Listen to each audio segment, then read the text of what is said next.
sa lola ko. Namili kami nun sa SM. Tapos nung pinamili niya kami, inano niya yung pinakilala niya na yung asawa niya.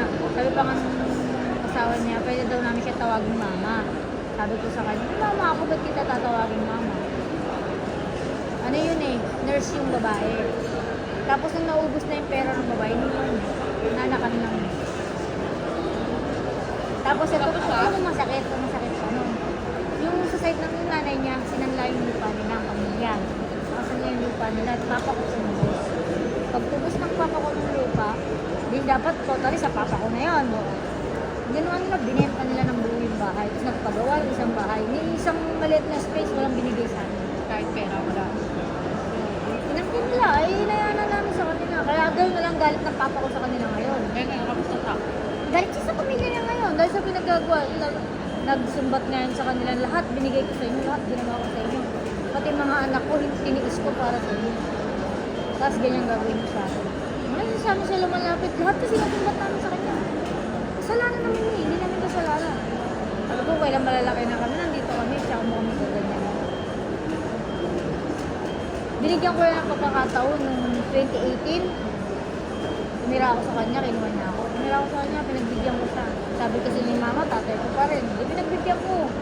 Tutusin, kinausap ako may ex ako noon. Sabi niya, papa mo yan, pagbigyan mo.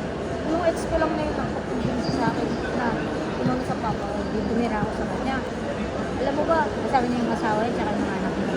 Isang linggo pa lang ako sa kanya. Sabi ko sa kanya, sabi niya sa akin, Mia, bumukod ka na ng pagkain. Sabi niya, Oh, pwede naman niya sabihin na, Mia, katrabaho ka naman na. Magambag ka.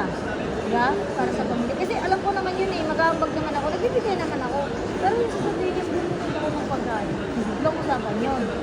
Tapos ang ginawa ng asawa niya, kung nahihiya, inaaya pa rin akong kumain. Hindi nagbibigay ako kahit pa paano. Naslalasing siya, nagalit siya. Hiningan niya ako, hiningan ng pera. Natutan niya ako ng natutan ng pera pag alak mo. Tapos, nag-ano kami, di inaya ko siya. Tapos, yung isang beses na wala akong kapera-pera, tinimula ko yung kape niya. Stick lang black coffee. Wala pa akong asukal yun, stick lang, isa lang. Grabe yung pananalita niya sa akin na, wala ka bang pera? Pati yung kape ko, kinakape mo. Sabi niya, hindi ko parang bumili sa sarili mo. Wala kung wala ka pang bili, mag-tiis ka. Ganun niya ako. Nilayasan ko.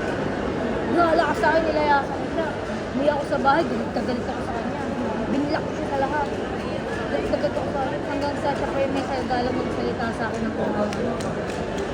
Grabe yung galit ko dahil sa isang stick ng kape. Sabi ko, sa loob ng 2 dekada.